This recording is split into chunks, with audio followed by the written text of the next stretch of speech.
Hello friends, welcome to Sunitha kitchen. ఈరోజు మన ఛానల్లో మన ట్రెడిషనల్ స్వీట్ రెసిపీ అయినటువంటి బెల్లంతో తయారు చేసుకుని మినప సున్నుండల్ని ఎలా తయారు చేసుకోవాలో చూసేద్దాము. టేస్ట్ అయితే చాలా బాగుంటాయండి. ఇవి మినప సున్నుండలు అనగానే చాలామందికి నోట్లో నీళ్ళుతాయి, అంత టేస్ట్ బాగుంటాయి అన్నమాట. టేస్ట్ ఎంత బాగుంటాయో హెల్త్కి కూడా చాలా మంచిదండి. మెయిన్గా ఈ మినుముల్లో ఐరన్ మరియు కాల్షియం అనేది బాగా ఎక్కువగా ఉంటుంది కాబట్టి హెల్త్కి చాలా మంచిది. మనం రోజుకొకటి చొప్పున ఈ మినప సున్నుండల్ని తినటం వల్ల ఎన్నో రకాల న్యూట్రిషన్స్ అనేవి మన బాడీకి అందుతూ ఉంటాయి. ఇప్పుడైతే తయారీ విధానాన్ని సింపుల్గా చూసేద్దాము.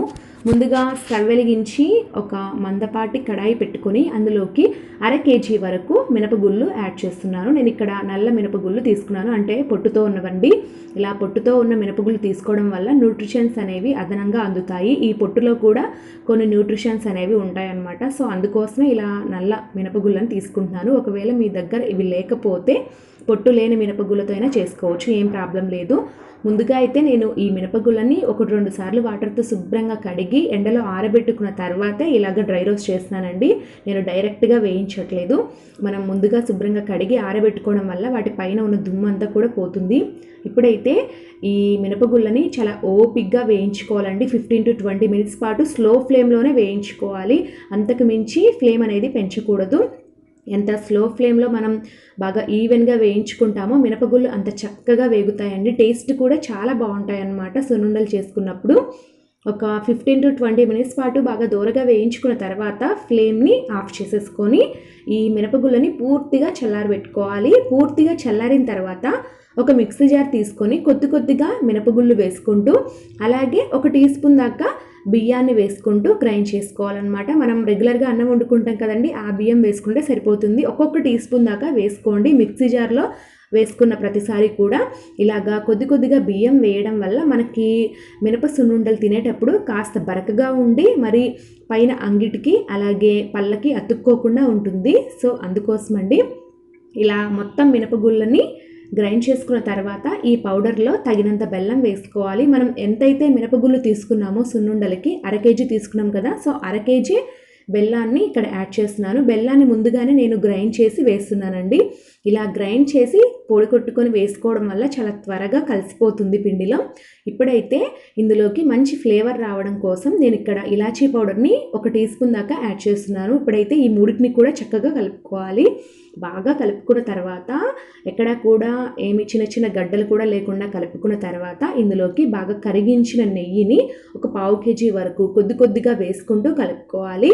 ఒకేసారి అంతా వేసినట్లయితే ఆరిపోతూ ఉంటుందండి పిండి అనేది. సో మనం కొద్దిగా వేసుకుంటూ కలుపుకున్నట్లయితే మనకి సున్నుండలు చుట్టుకోవడానికి చాలా ఈజీ అవుతుందన్నమాట.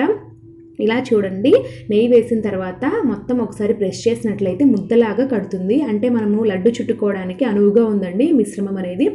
కాస్త పిండి అనేది గోరువెచ్చగా ఉండగానే మనం ఇలా ఉండల్లాగా చేసేసుకోవాలి. మీకు నచ్చిన సైజులో నేను ఇక్కడైతే ఒక పెద్ద నిమ్మకాయ సైజ్ అంతా చేస్తున్నాను. మీడియం సైజు సున్నుండలు చేస్తున్నాను అనమాట. ఈ సున్నుండలు తయారు చేసుకునేటప్పుడు పిండి అనేది పొడిగా ఉండి ముద్ద కట్టడానికి రాకుండా ఉంటుందండి, మనం నిదానంగా చేస్తూ ఉన్నట్లయితే కనుక. అలాంటప్పుడు మరికొద్దిగా కరిగించిన నెయ్యిని 1 నుంచి 2 టేబుల్ స్పూన్ల దాకా కొద్దిగా వేసుకుంటూ ఈ లడ్డూలు చుట్టేసుకోవడమే అంట. చాలా సింపుల్ అండి ఈ మినప సున్నుండలు తయారు చేసుకోవడము. మెయిన్గా నేను ఇక్కడ బెల్లంతోనే చూపిస్తున్నాను. బెల్లంలో కూడా ఎన్నో రకాల న్యూట్రిషన్స్ ఉంటాయి, అందుకోసమే బెల్లంతో చేస్తున్నానండి. అంతేకాకుండా షుగర్ పేషెంట్స్ ఎవరైనా కూడా బెల్లంతో తయారు చేసిన సున్నుండల్ని హ్యాపీగా తినేసేయచ్చు అనమాట.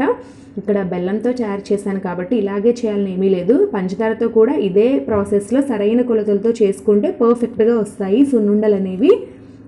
మెయిన్గా ఈ మినుముల్లో కాల్షియం, ఐరన్ కాస్త ఎక్కువగా ఉంటుంది కాబట్టి హెల్త్కి చాలా మంచిది. ముఖ్యంగా కళ్ళకి, నడుములకి, ఎముకలకి చాలా మంచిదండి. ఎదిగే పిల్లలకైతే ప్రతిరోజు 1 చొప్పున వీటిని తినిపించారంటే వాళ్ళ హెల్త్కి చాలా మంచిదండి. సో తప్పకుండా ట్రై చేయండి. నేను చూపించిన పద్ధతిలో కనుక మీరు తయారు చేసినట్లయితే పర్ఫెక్ట్గా వస్తాయి సున్నుండలు అనేవి. ఈ సున్నుండలన్నిటినీ కూడా తయారు చేసుకున్న తర్వాత ఎయిర్టైట్ కంటైనర్లో పెట్టుకొని మనం 1 month వరకు కూడా స్టోర్ చేసుకోవచ్చు. ఫ్రెష్గా ఇలాగే ఉంటాయన్నమాట. సో ఫ్రెండ్స్, చూసారు కదా, ఈ రెసిపీ కనుక మీకు బాగా నచ్చినట్లయితే ఈ వీడియోని తప్పకుండా లైక్ చేయండి. అలాగే ఇలాంటి మరెన్నో హెల్తీ అండ్ టేస్టీ రెసిపీస్ కోసం నా ఛానల్ని తప్పకుండా సబ్స్క్రైబ్ చేసుకోండి. Thank you for watching.